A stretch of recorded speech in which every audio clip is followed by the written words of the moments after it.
Hey, Mathematical KM here. Remember their initials, not a title. Keith Malumbi.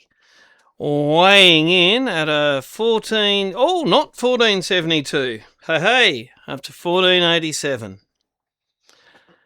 in the FIDE rating. And playing Seamus today in round 4 of the Club Champs. Seamus does not yet have a rating, but he'll have one very, very soon. He's got a win, a loss, and a draw. 1 bourbon, 1 scotch, and 1 beer. Win, a loss, and a draw. So he'll have a rating real soon. And not a bad player. Okay, as we come across to tonight's game. And let's just zoom to the whole screen and let's take a look. Remember, like, share, and subscribe. Comment too. I'd like to read comments. Okay, so let's see how we go. Interesting over there, but we still go setting up our Hippo. And it's looking like we're going to get a 3-pawn queenside centre. Okay, and tips and tricks for people new to the game. This one's a tip for Seamus. And it's given as an inaccuracy. I'm not sure if it's chess.com thinking the same thing. And especially if you have a look at the 100-odd Hippo games that I've got on there, you might be aware that is the move that I want to play. And having played it, you've just lost a tempo. So now it's like black is white and white is black. What is a zebra crossing? Ask Douglas Adams about that one. Okay. Well, it's an inaccuracy apparently, but we're just building our Hippo. And okay, so we're not going to get the full Hippo, or are we? But he's come forward very early.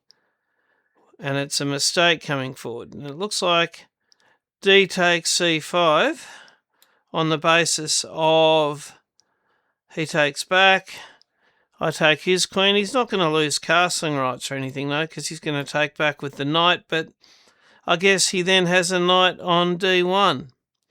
And Stockfish likes that. Whereas I kind of thought through, still trying to get my Hippo.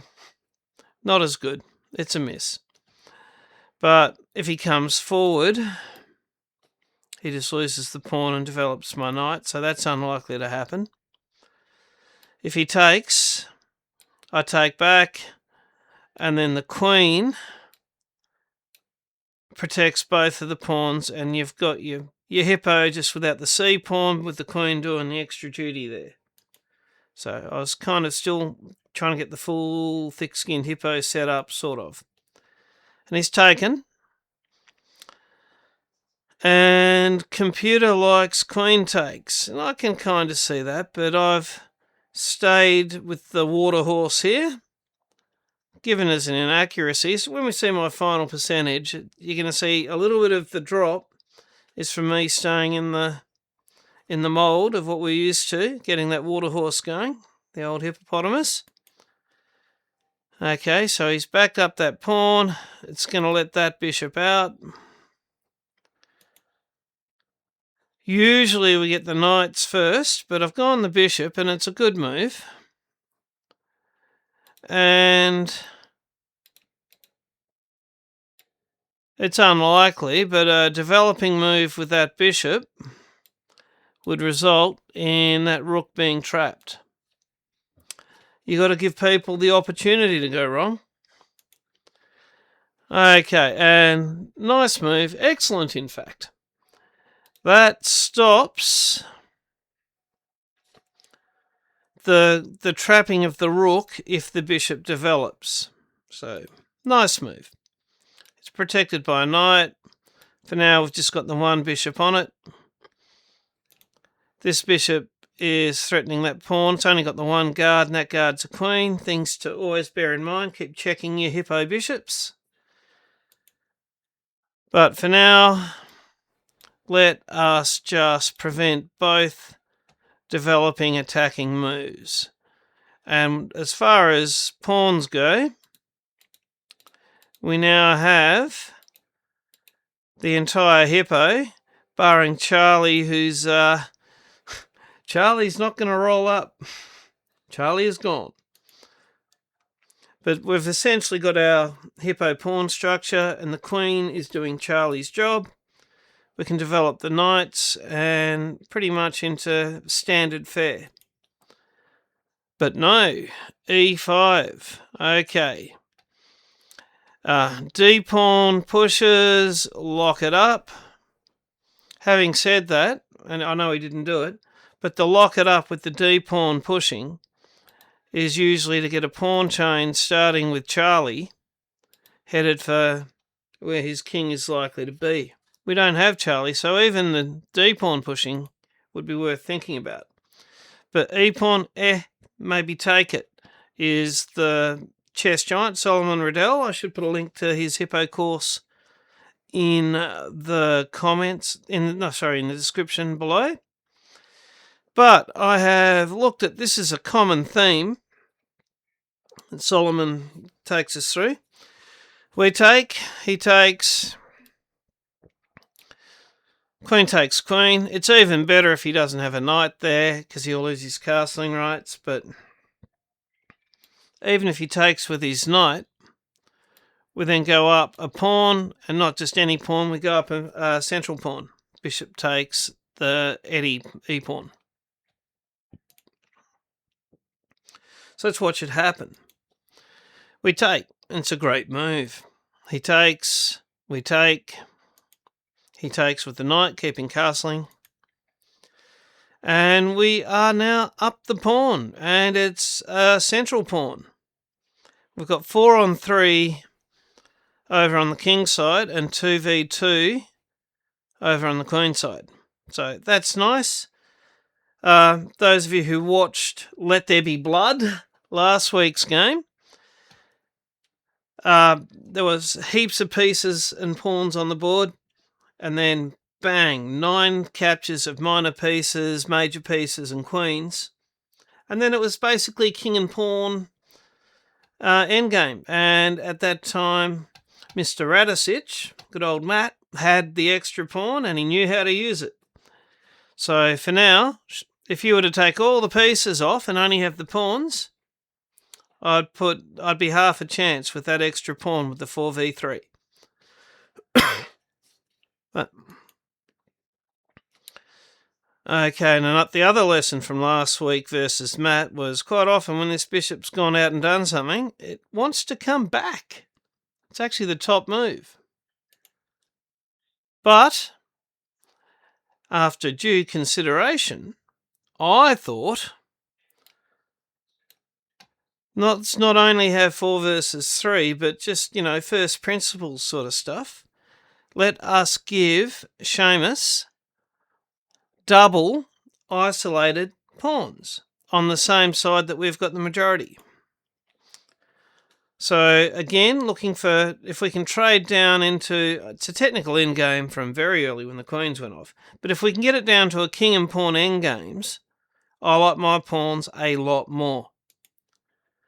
And it was given as good. Back that bishop up. Okay, he's fianchettoing there. I'm thinking sneaky snook. Things might happen. So let's get my knight out of the way. He has opened up. He is threatening my rook. Rook to d8's good. b8. a7. I have gone c8. Not in any of it. It was a mistake. I can see b8 would have been better because it stops his bishop getting in that close.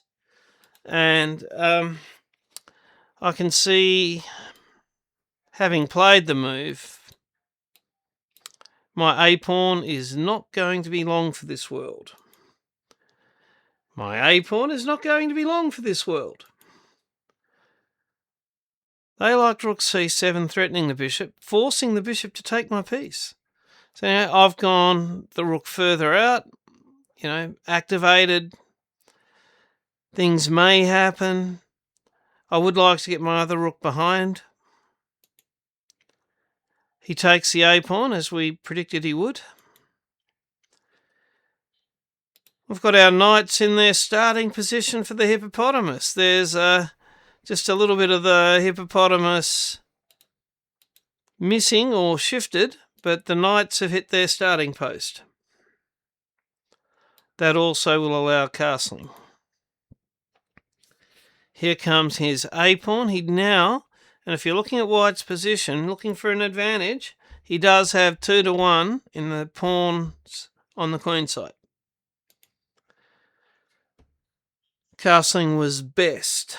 Let's get some rooks over there, and maybe we can do something about killing off those pawns. If we can get it down to just the pawns on the king side, we'll be pretty happy. But for now, threaten the hanging bishop. If the bishop comes to threaten the rook, which is, could happen, players might do that, I'll snaffle up that A pawn. And then it's 1v1, and then the only advantage white really had will be gone. So I don't think it's likely, but it's possible.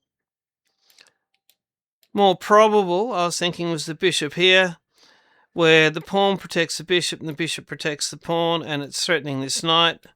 And I'm thinking about a knight's journey, which is then starting to work on that pawn. But he doesn't go for it immediately. He doesn't need to shift the bishop if he makes a bigger threat. Now, I could move the rook, but we've got this threat, that threat, this threat, that threat, this check. So I play the check. It's given as a miss. There probably are better stockfishy tactical ways of ongoing with the game, but I'm trying to get material off the board, and then with the intent of winning the pawn endgame. So I'm almost hoping for blocking with the bishop. If he blocks with the bishop, I'll get the bishops off and his king won't castle. It'll be trapped in the middle. So blocking with the bishop is ideal. What else could he do? If he moves the king, I actually can't just back up and take that pawn because his rook would grab the bishop.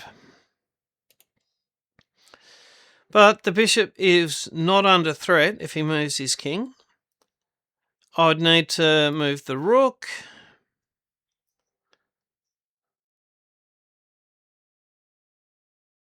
And if I went here, then that could be a pretty terrible diagonal with threatening him. And then I'd end up moving to the square that I could go to immediately. If the king moves, the rook would come back here. And then he'd have to do something with his bishop. His bishop is almost certainly no longer going to be covering c8, and I'll be able to have doubled rooks with the threat then of grabbing that dark bishop. So that wouldn't be too bad if he moves his king. So we like if he moves his king. We like if he blocks with the bishop. What happens if he takes with the knight? Well, it's just another pair of minor pieces gone, and I've still got the hopes of doubling the rooks, and he's still got to deal with the bishop threat. So, what actually happened? He's gone with the best move, taking with the knight. We take back with the obvious but best move. And again, as predicted, the bishop protecting the pawn protecting the bishop. That's not going to happen now because he's threatening a hanging knight. What do we do about the threat to the hanging knight? We move.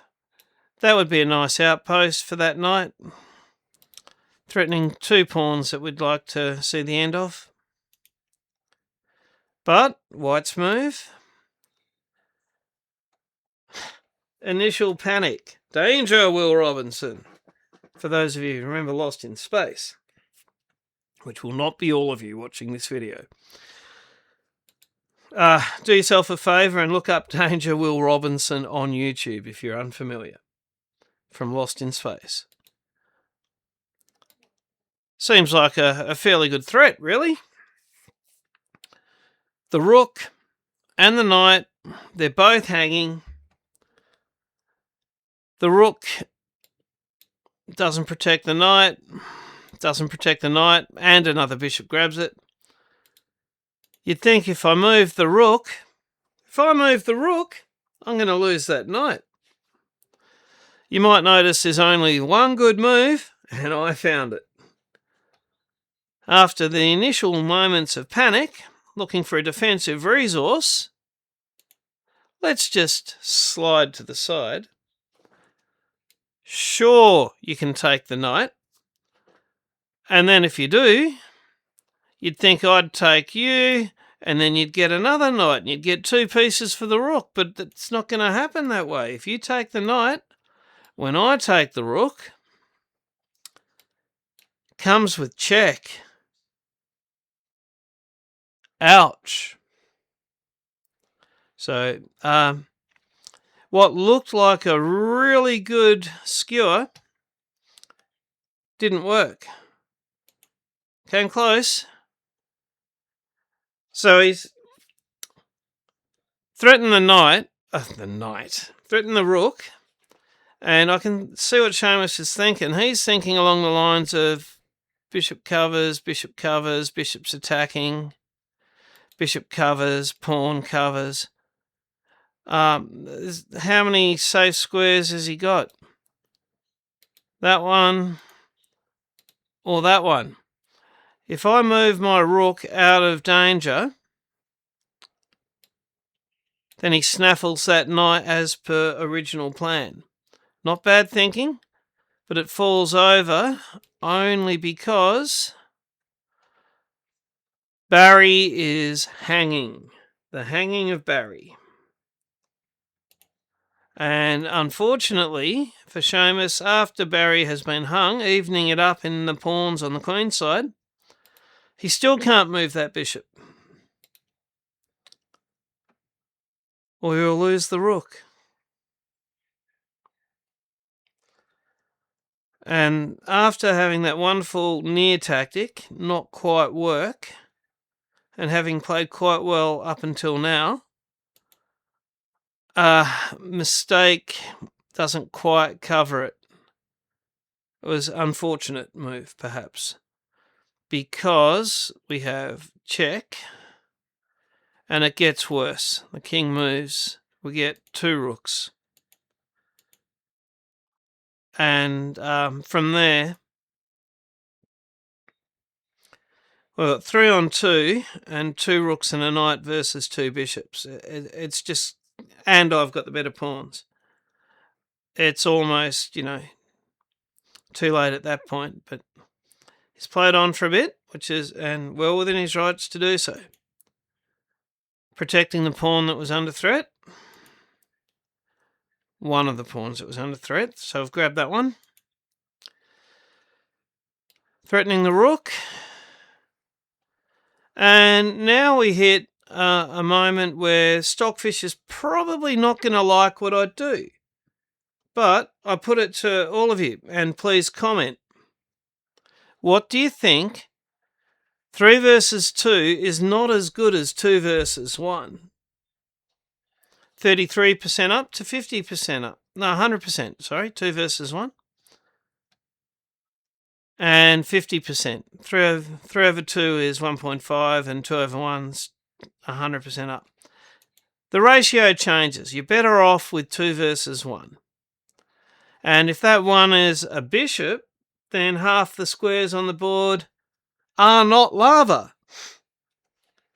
So, what I thought, can't take it with the knight, because then he'll just get the rook and it's a 1-for-1. Damn it, that actually works better, because I hadn't even noticed myself. If I take it with the knight, it comes with check. And then if he takes me, I end up with 2 rooks versus a bishop. Well, there's a lesson to be learnt for everyone here. But I've gone, excellent, take with the rook. He gets a rook for his bishop. But now it's 2 versus 1, and half the squares on the board are not lava. He's also only got the 2 pawns left. And abandon all hope, ye who have only got a king and a bishop. You can at best get a draw. So the king comes for the knight. We pull the knight to safety. The king's still chasing, maybe to get that one, maybe to get in. Who knows? But now there's only 2 pawns. Sorry, one pawn. So he's got to save his Freddy pawn. But I think I'm just going to send Harry to win the game. And he's not going to be able to stop Harry. If he does, by sacking his bishop, then he'll only have the 1 pawn versus 3 pawns directly in front of it. All hope has been lost, and at this point Seamus shook my hand. So it was a nice game. The tactic that he saw nearly worked, and just maybe early in the game he lost a couple of tempos that he didn't perhaps need to. But I'm sure he's going to get his first FIDO rating soon, and the only way is up. So everybody, like, share and subscribe, and by all means, please comment. Would you have taken that pawn with your rook? Would you have taken it with the knight? The computer didn't like any of the takes. Just before, because I'm asking for comments on this move. Don't tell me it's starting to have rook takes f4 and knight takes f4. They were not there when it hadn't thought about it as much before. But rook h to a1.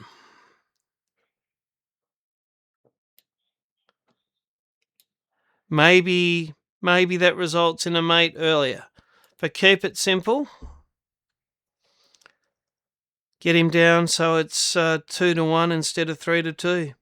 And no bishop pair. Like, share and subscribe. I will see you all next time. Bye for now.